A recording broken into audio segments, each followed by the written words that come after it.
என்ன மாண்புமிகு முதலமைச்சர் அவர்களே காலை தினம் எந்திரிச்சு கோட்டு சூட்டு எல்லாம் போட்டு தலைமைச் செயலகத்துக்கு போயிட்டு மூவர்ண கலர்ல இருக்கக்கூடிய அந்த கொடியை ஏத்தும் பொழுது ரொம்ப சந்தோஷமா இருந்துச்சா, தேசிய கொடியை நாமளும் ஏத்துறோம் அப்படின்னு சொல்லிட்டு. இதுக்கும் திமுக தான் காரணம்.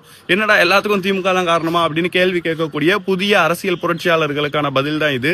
நாட்டை பொறுத்த வரைக்கும் இந்தியா சுதந்திரம் அடைஞ்சதுக்கு பிறகு தேசிய கொடி ஏத்துறது அப்படின்னு சொன்னாலே இங்க கவர்னர் தான் ஏத்துவாரு மாநிலங்கள்ல அப்படின்னு ஒரு பழக்க வழக்கம் இருந்துச்சு. ஆனா 1974 ஆகஸ்ட் 15 வந்த சுதந்திர தினத்துல அந்த ஒரு விஷயத்த மாத்தி அமைச்சவர் முத்தமிழறிஞர் கலைஞர் அவங்க.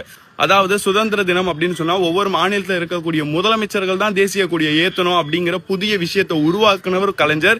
இந்தியாவிலே முதலாக சுதந்திர தினத்துக்கு முதலமைச்சராக கொடியேற்றியவர் கலைஞர்.